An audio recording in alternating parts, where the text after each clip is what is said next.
Being empathetic is such an important part of any leader, and having the ability to not only connect with your customer, but also your associates, I think just really makes for the best case scenario in any business.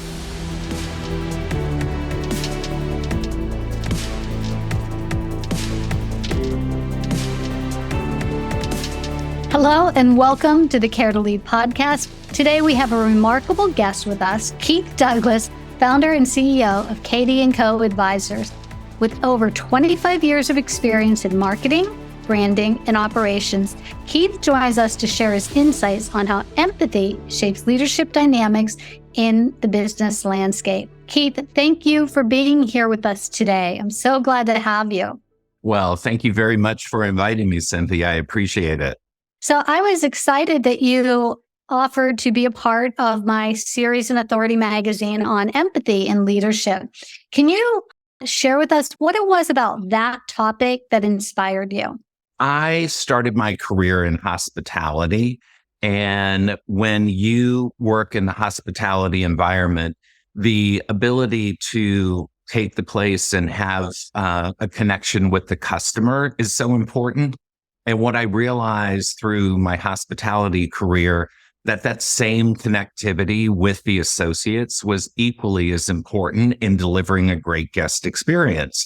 So being empathetic is such an important part of any leader, and having the ability to not only connect with your customer, but also your associates, I think just really makes for the best case scenario in any business.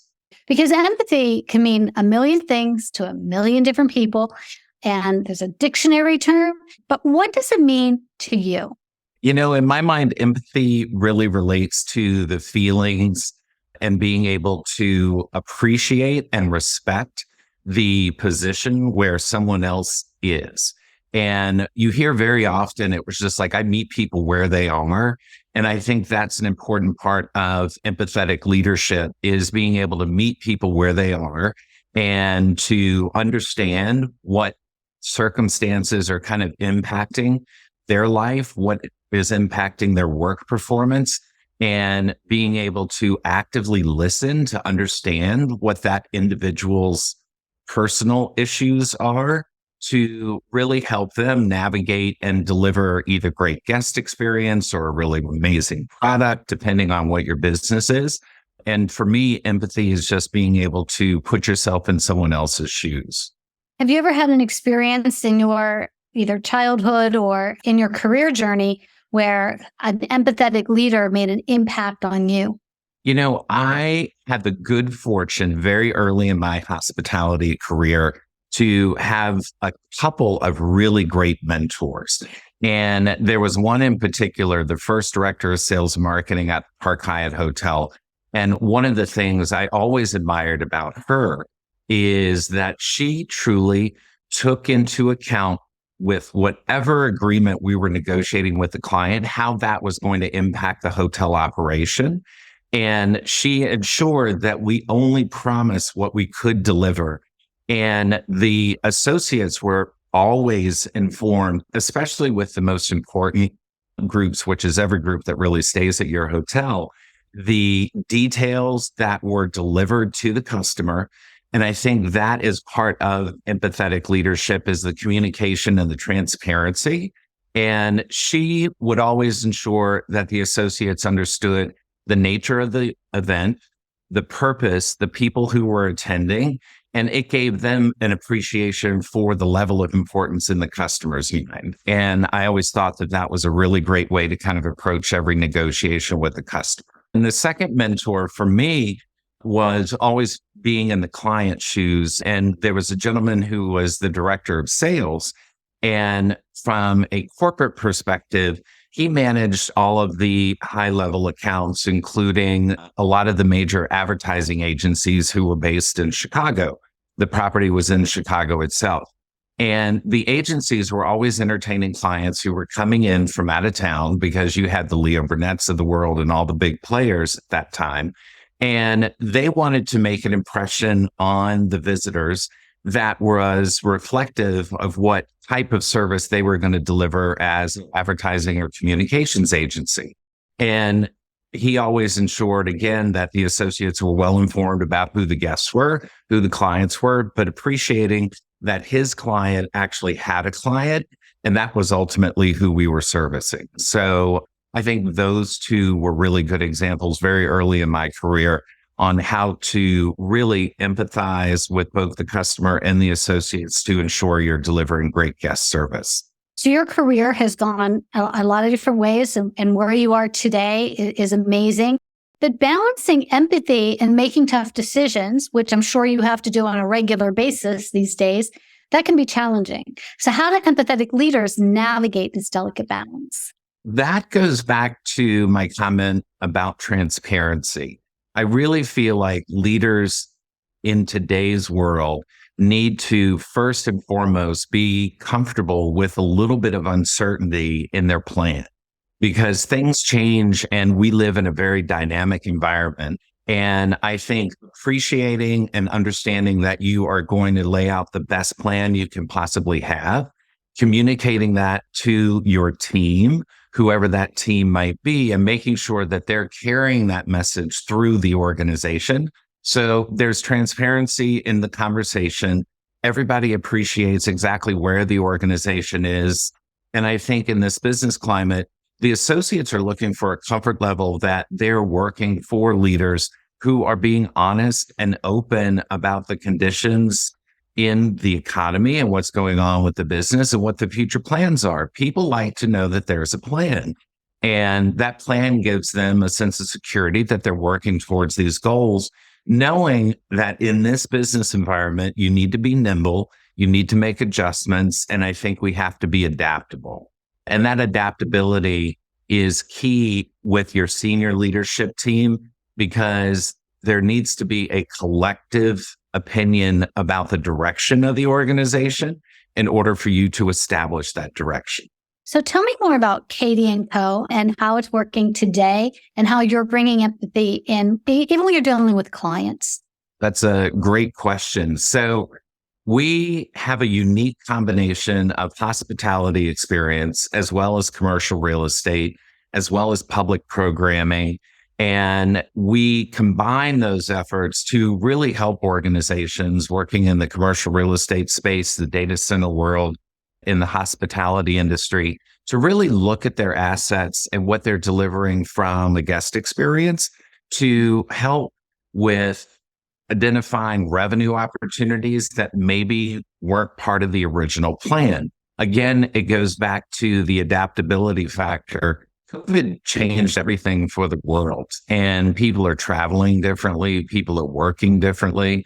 And how do organizations adapt to that new normal, whatever that might be? And every market is a little different. I think depending on the geography, there are different needs and different demands. And what KD&CO Advisors help people do is understand the differences in those markets and identify revenue opportunities in a meaningful way in their assets throughout the country. Are there any markets in particular right now that you would consider a hot market? I'm looking for inside tips here, maybe. I'm working with an attractions group out of Europe who has a big interest in expanding in North America. And we've done a deep dive into the top 35 tourism markets in Canada, the US, and Mexico. And there are certain markets that are doing really well. And we're looking not only at the primary markets, which are the usual suspects like San Francisco, Los Angeles, Chicago, New York, Miami, but we're also looking at the secondary and the tertiary markets from a tourism perspective. And there are interesting markets like Myrtle Beach, like Gatlinburg, Jacksonville, that all have high tourist demand because it's a drive market. And we're looking to expand into those secondary and tertiary markets. So I feel like the big players will always be the big players, but from a tourism perspective or a hospitality perspective, it's looking at those secondary markets and identifying opportunities in Austin. Phoenix is another really good example that are definitely on a positive trajectory. So secondary and tertiary markets are really an interesting place to explore right now. That's exciting. Mm-hmm. It is. It is. So I'm going to flip back to empathy for just a minute. And I want to talk to you, especially in your business, because people don't always get what they want. And they might have their eye on a deal and it falls through and you feel bad for them. So how do you elaborate? Like, how do you talk about the difference between empathy and sympathy? And what do you need to know about that as you do your job?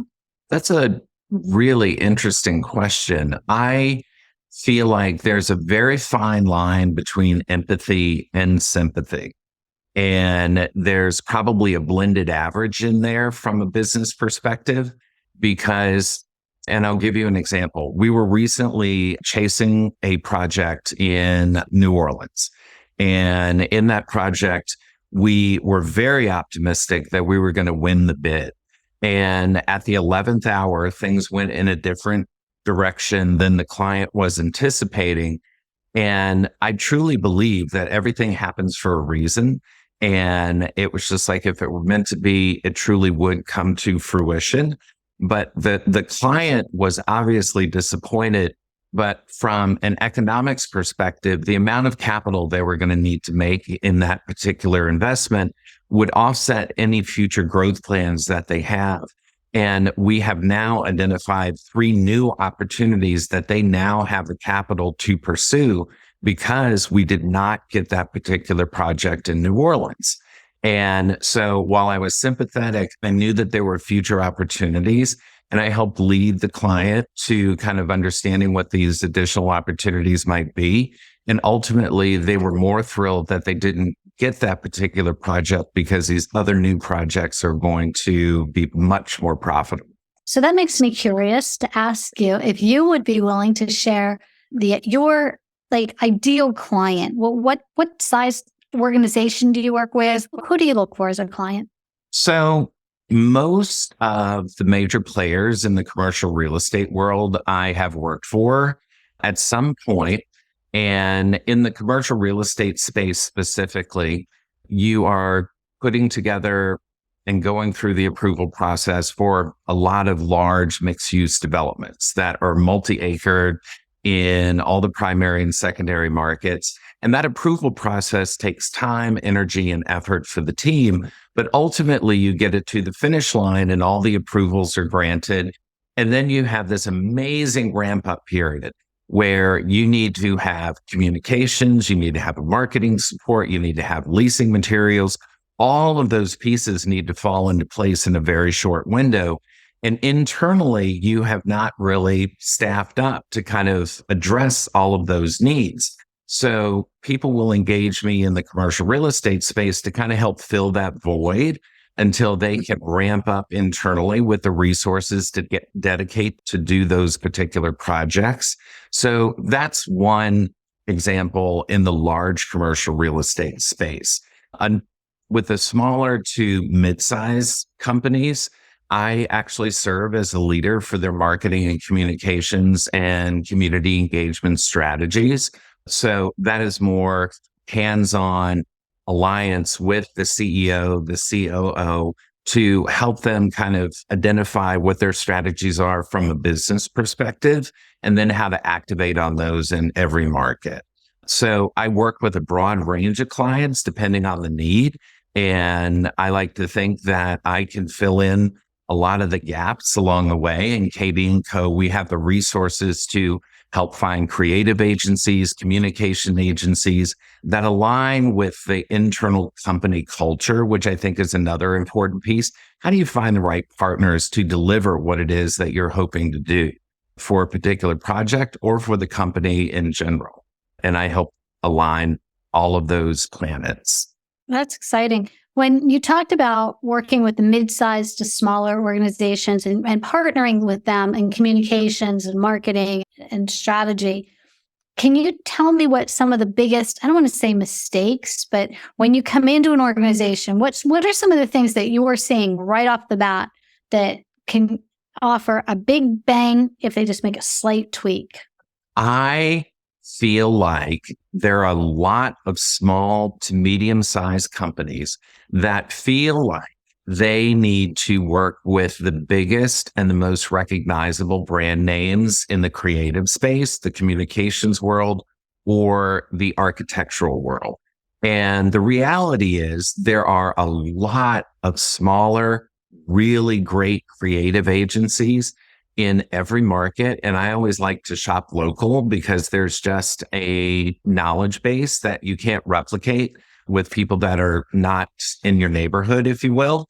And so these companies have gone to work with the larger agencies, communications groups, and they are perfectly amazing at what they do. But there may be someone who better aligns with your particular direction as an organization and the size of your company, where you're going to get more attention and you're going to get a better end product that you're looking for. And there's more of a collaboration and a partnership. And there's usually a cost savings associated with going with a smaller group versus one of the big mega agencies or groups. And I think there's a place for all of them at the table. But if you're asking where I think that there's usually a short-term return, it's usually in the pricing of the parties that they're working with in the agencies. Gotcha. The other thing I wanted to ask you is, as you built your business and you grew it, and it's remarkable what you've done, what advice would you have for a young person who kind of wants to do the same thing you did? For me, my relationships have garnered the greatest fruit in my own company. And those relationships, and it's about nurturing relationships versus just networking. When you go to the networking event, it's like, how many business cards can I hand out? How many contacts can I have? But it's what you do with that information after the fact that's so important. And following up with a personalized note, something that was specific to the conversation that you had at the event or, the meeting that you were attending. And I think nurturing those relationships in ways that are not necessarily going to garner immediate impacts, but the long-term relationships are the ones who have borne the greatest fruit for me. And I'm working and still connecting with people that I worked with decades ago, fortunately. And I'll tell you an interesting story. Just by coincidence, I received a note from a gentleman that I worked with in the 1990s. And he had just graduated high school, and it was his first job in the hotel business. And he was a bellman at the property that I was the director of sales and marketing. And he sent me the kindest note that just stated I had taken time to meet with him one-on-one when I was the director of sales and marketing. And he wanted advice on how to pursue a professional career in management in the hotel business. And, you have to shed a lot of things, including tips and all of those things when you're in those positions in order to get into management.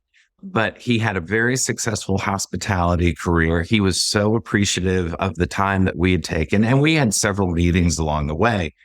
But he just wrote that note from the 1990s, and he had been an assistant general manager in several properties and had done very well. And he just wanted to thank me for taking the time to meet with him when I did at 18 years old. And here we are 30 years later.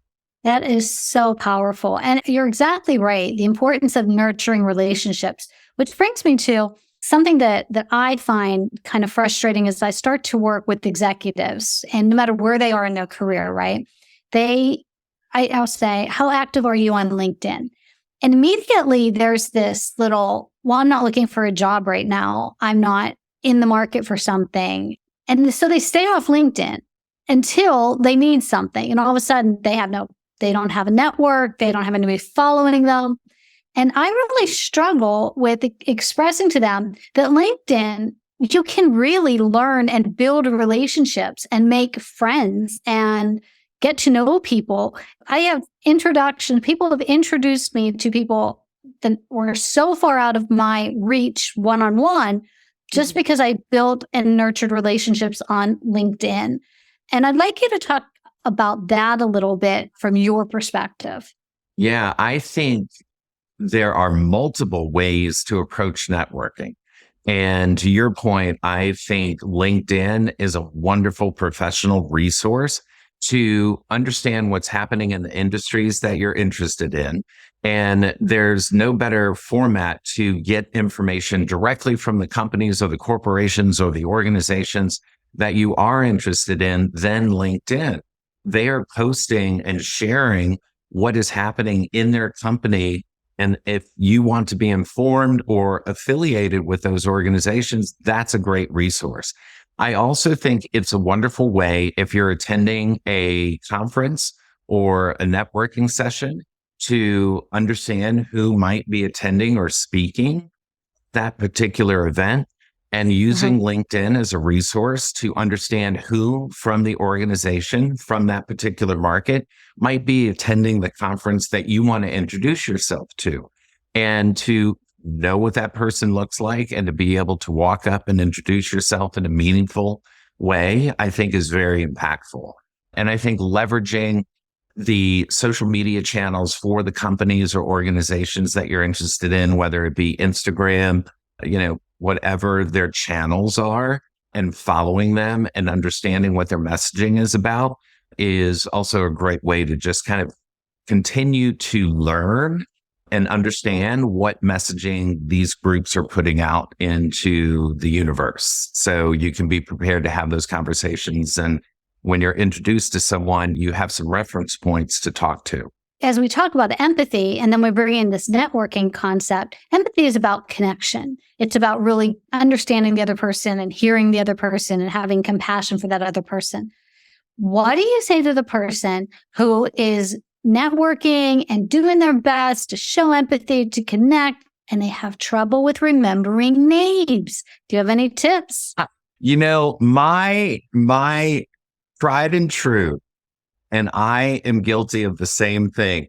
I have to say your name at least 3 times when we first meet. And I'm very transparent with someone. If you and I were introduced at a reception somewhere, I would try to say Cynthia 3 times in the first 5 minutes to just embed that in my mind. And there are also association games you can play. Like, is there another Cynthia that you would liken you to? But for me, I also include that if I'm writing a thank you note on LinkedIn or connecting with them, I add that in the note. So it just reminds me and reinforces that person's name. And I also do not assume that people remember my name. And I always feel like it's very polite to just say, Keith Douglas, it's so good to see you again. And that takes the burden off of the person that you're saying hello to remember your name. That is so good. Such good advice to do that. I've lived in Chicago now on 4 separate occasions throughout my life. And there are people that I have connected with over all of those decades, and many of whom are still in Chicago. And I will see someone and I'm like, did we work together in 1990? I feel like we may have. And I will say Keith Douglas, and they're like, oh my goodness, I thought that was you. So I think that's just a very kind way to reintroduce yourself to folks. I absolutely love that. I have this little rule with my husband. If we're somewhere and someone says hello to me, if I do not introduce you within 15 seconds, introduce yourself and break that, because I have no clue the person's name. Yes. If you have a wingman or woman, it was just like they need to play a part in that. And I have that same rule. I will always say, oh my goodness, it's so good to see you. And then if I haven't made the official introduction, the last name is always a little tricky. It was just like I do make an effort to try to remember the first name, but it does happen. And my friends or colleagues know that they need to introduce themselves. And then I intently listen to make sure that I pick up that person's name. Excellent. So how would you say that an empathetic leader can build trust? Trust in my mind is really built on consistency and in thoughtful, active listening. It's all about integrity. And integrity for me is about transparency and making decisions that are consistent throughout the organization. So that is built because it's trust, right? At the end of the day, your associates need to trust that you are going to do what's in their best interest. Your customers need to trust that you are going to do what you say you're going to do when you say you're going to do it. And that trust is built over time, both with the associates and the customers. So I'm not sure if that answered your question on integrity, but I feel like it's about trust and consistency and transparency. I agree 100%. But what do you say to a leader who is overworked, overwhelmed, exhausted? How do they balance being and having that, not that they don't have integrity, but how do they balance that empathy and compassion and building trust with just the overwhelm that they're dealing with every day? The most effective leaders are really good active listeners. In leadership roles, when you're new to the position, there is a self-inflicted burden, if you will, that you need to have all the answers. And the reality is the best ideas come out of collaboration. And if you actively listen and allow people to share what it is that they're thinking, to ask questions that they may have about your decision in a very, it was just like comfortable way, I feel like that active listening allows leaders to relieve themselves a little bit of the burden of always feeling the need to be the one with the answers. It's okay if you don't know, but you should surround yourself with people that you trust will make the best decision for the organization or the associates. And you do that and you learn through listening. And I feel like so many leaders are so quick to respond because they feel like, oh my goodness, I need to have all the answers. That's my responsibility. But the collaboration with the team is going to garner much better results. I also love that. What's the legacy that you want to leave behind?